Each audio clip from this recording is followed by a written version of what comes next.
of all, thank you very much for being here today. We have a really exciting announcement, and it is this. The Lincoln Police Department has been selected as a finalist for the American Society of Evidence-Based Policing Research Brief Contest, and we plan to donate any proceeds from the contest to the After School Robotics Club to the Clyde Malone Community Center. And so here's how this came about. In July of 2019, the Lincoln Police Department submitted a research brief to the American Society of Evidence-Based Policing's Research Brief Contest. Now, the overall goal of this contest was to promote a better dialogue and a better exchange of information between police researchers and police practitioners. Sometimes there's a divide there. They do the research, we're in the field, and so we really wanted to start talking to each other, and that was kind of the point of this contest. So specifically, contestants had to condense a research paper or a study into a two-page brief that accurately translates the research into a format that's readily accessible, that anyone can understand. Contestants also had to create a video that accompanied and illustrated the research brief. So we submitted a research brief and a video about how crime analysts must play a much more central role in helping law enforcement agencies evaluate their policies and practices. And here's the main takeaway from our research brief.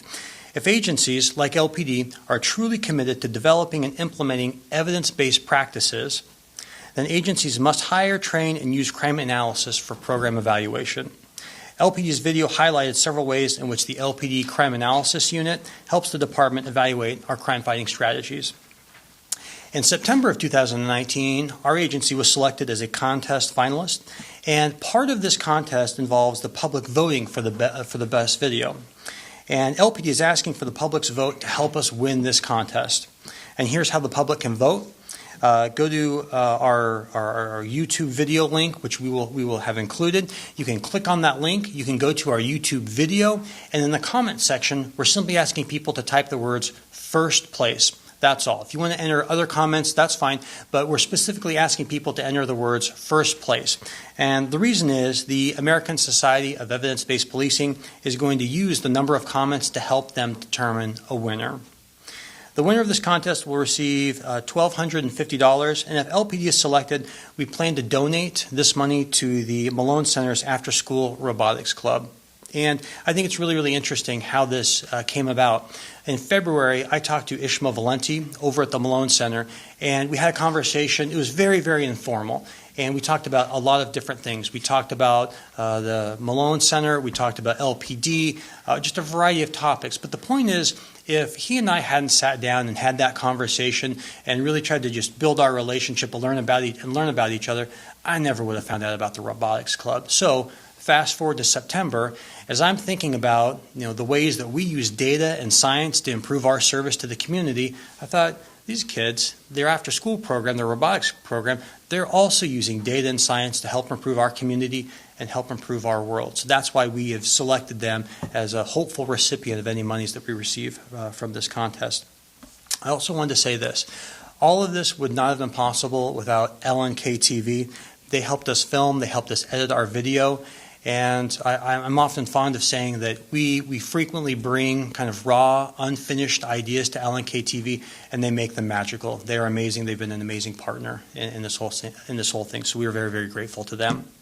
And one final point before I take questions. I think that I really believe that a police department should be a central source of pride and partnerships and progress in any community. And I think that entering and trying to win this contest really exemplifies those values. If you were chasing a bad guy and you had a radio, you'd use it, right? 1691, foot pursuit, 9th and Main.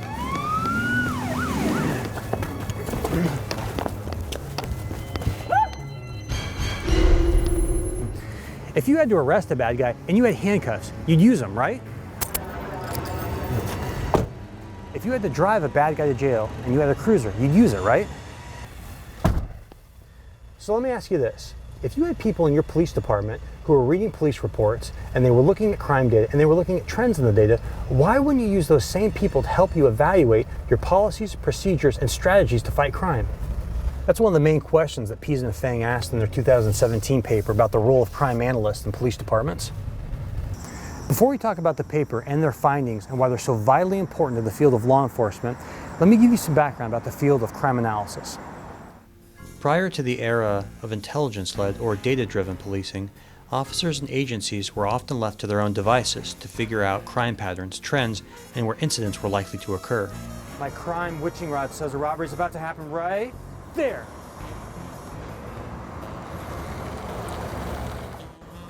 Your fire hydrant disguise isn't fooling anyone. Show me your hands! Show me your hands! Crime analysts have been around for many decades, but thanks to the advent of the computer, as well as substantial increases in funding and personnel, the profession has taken a giant leap forward in the last few decades. Scholars and researchers have identified 5 traditional duties of crime analysts. Intelligence analysis involves the study of organized criminal activity, things that link people, places, and events. Criminal investigative analysis is the study of serial criminals, victims, and scenes to identify serial patterns. Tactical analysis refers to the examination of crime characteristics such as how, when, and where incidents are occurring to develop leads and clear cases. Strategic analysis studies long-term patterns and causes of crime to help agencies problem-solve issues. Finally, administrative analysis involves presenting findings to law enforcement, city officials, and citizens. Although crime analysts are a fixture in many police departments, Pease and Fang wanted to find out if agencies are using crime analysts to evaluate police programs, or are they simply performing the traditional functions of a crime analyst. To find out, they surveyed members of the International Association of Crime Analysts about their duties and training. Using parametric and non-parametric ANOVA modeling, as well as binary logistic regression, and you know what? Look. Their methods were deemed valid and reliable by peer reviewers in a journal that has a 90% rejection rate, so let's just skip to the results, okay? Here's the main takeaway, and I'll be honest, it's really disheartening. Pease and Fang found that crime analysts were largely uninvolved in program evaluation. In fact, 47% had not received any program evaluation training at all, and here's why that's a problem. We're supposed to be living in the era of evidence-based policing. How are police agencies supposed to gather and evaluate evidence about what works without including crime analysts? I wanted to see how these findings apply to my department's crime analysis unit, so I sat down with Jeff Peterson, the head of the crime analysis and intelligence unit here at the Lincoln Police Department. So why doesn't LPD's crime analysis unit evaluate programs and policies? Well, Luke, actually we do. We do quite a bit. And if you paid attention during our monthly meetings, you would understand this. No, you can edit that part out, right? As it turns out, LPD's Crime Analysis Unit has worked with several units and helped evaluate a number of policies and strategies, including a social media crime prevention campaign, a hotspots targeted enforcement project, and exploring reasons for declining clearance rates. They are also working towards crime forecasting, advising officers when and where to expect potential incidents. This is what, like a high-pressure system of homicide moving in this weekend? Luke, you need to pay more attention during the monthly meetings. Pease and Fang make 3 recommendations. First of all, agencies must commit sufficient financial and personnel resources to program evaluation and evidence-based policing. Second, crime analysts must receive more training about program evaluation, ideally provided by the International Association of Crime Analysts. Third, agencies must collaborate with researchers. Doing so would allow a mutually beneficial exchange of knowledge, data, and findings between researchers and agencies. So if crime analysts had the knowledge and training, what sort of things could they help a police department evaluate? Here's just a quick list of examples. First of all, community outreach and education campaigns. Hey, excuse me, ma'am. I'm Officer Bonkwich with the police department. Hey, we've had a rash of break-ins in the area. Could you just remember to lock your vehicle, please? Yeah, I'll do that. All right, thank you very much. Thank you.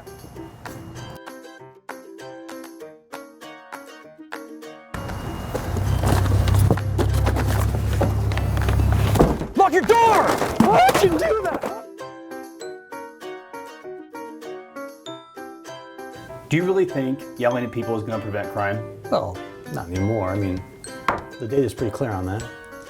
Second, targeted enforcement efforts, focused deterrence, and hotspots projects. Okay, listen up. Over the last weeks, we've had quite a few pastry shops robbed, so we're going to try an experiment. If your district ends with an odd number, you're part of the control group, it's business as usual. But if your district number ends in an even number, we want you to drive to the nearest donut shop and stay there for the remainder of your shift, okay? Next month, we're going to switch things up. Finally, analysts could even assist in developing metrics for and helping identify new weapons platforms. In case you're wondering, yes, LPD did use data to pick its latest firearm. The fact is, we're only limited by our imagination by what our crime analysts can help police departments evaluate. We've joked a little bit throughout this video, but the value and importance of having crime analysts evaluate programs and policies cannot be emphasized enough. What if a crime analyst evaluates and demonstrates the efficacy of a traffic enforcement project? Maybe that means I don't have to knock on a parent's door in the middle of the night and tell them that their son or daughter has died in a car crash. What if a crime analyst evaluates and demonstrates the impact of an outreach program that helps those struggling with opioid addiction? Maybe that means I don't have to tell a child their mom or dad has died from an overdose. Here's the point. Every member of a police department protects and serves. Some do it with a gun belt and some do it with data, but they're not mutually exclusive. On the contrary, they must work together to find out what works and why. And that's why it's so important that evaluation becomes a core job duty for crime analysts everywhere. I'm Luke Bonkwich, and we'll see you out there chasing the bad guys, as well as the data.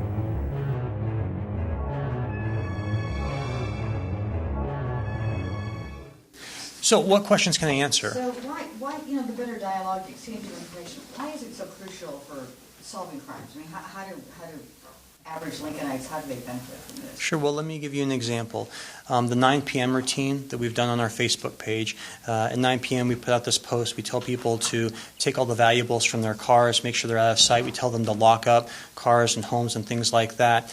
And that seems like a simple thing. It seems obvious, but we've put our crime analysis unit on it, and we've actually found that has reduced the number of thefts over the last year that we've been doing it. So we have all these strategies in place, and we want to know which strategies are most effective. And that's really why it's so important that crime analysts are a more central role in our department, in any department. And I think that's also why there needs to be that nexus between police researchers and police practitioners. We have the information, we're in the field, and if we have that communication, that dialogue, we can tell them this works, this doesn't work, and they can tell us, well, actually, these things have been shown to work, consider those strategies. Do we know how many agencies were selected as finalists for this? Sure, there are three finalists, or we are one of three. When does the contest end? It ends October 1st. It opened yesterday, I believe.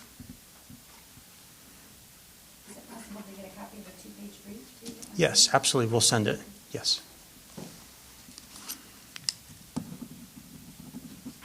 What are the 2 other agencies that are also in this? One is Riley County, Kansas, and I'm not sure where the other one is out of.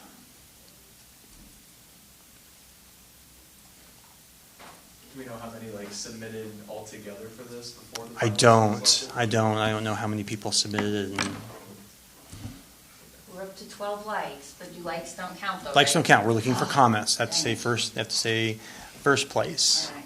And they can find this too also on your social media pages. Correct. We're going But to they have post to it. Comment on YouTube, not Yes. on our Facebook. So we're going to post it to, we'll alert people how to get there on Facebook and Twitter and so forth, but they actually have to go to that YouTube video and comment in the comment section, so not a comment on Twitter or Facebook.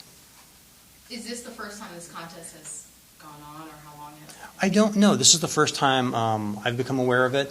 Our department has tried to strengthen its relationship with the American Society of Evidence-Based Policing probably for the last 12 to 24 months. Again, for the same reason that you alluded to, why are we doing this? We just want to know what works. And so this is the first time we've become aware of it. Do the kids at the robotics club know that? Yes, I've talked to Ishma Valenti, and actually Ishma and John from the Malone Center do send their regards. We tried to have them here so they could talk about the robotics club. There was just a scheduling conflict. You know how busy those guys are at the Malone Center, so they just couldn't be here. But if something works out, if this works out, we end up winning, we get to donate some money, we'll definitely be out there talking to them afterwards. When do you guys exactly find out who the big winner is? I think it's the first week in October. Obviously, this is a big thing for LPD. It's obviously you want to be in the top 3 for law enforcement, but why should people in the community get excited about having something like this? Well, again, I think it goes back to a police department, not just being a law enforcement agency. I mean, I really feel that we should be a source of pride, of partnerships and progress in the community. And this contest exemplifies all those things. We're making progress because we're trying to find evidence-based practices. I think we should take pride in the fact that we were selected as a finalist. And I think that the citizens of Lincoln should feel very proud for that. And also, the fact that we've reached out to LNK TV to help us make this video, reach out to the Malone Center. There's no end to the partnerships that really made this happen. And so that's pretty neat, too. Can you talk a little bit about how evidence-based policing and our crime analysts help us put our resources in the right place and how that's beneficial to Lincoln as in the community? Sure. So, as you know, every department has a budget. We only have so many dollars. We only have so many people. And we need to find ways that we can most efficiently use those personnel and use those dollars.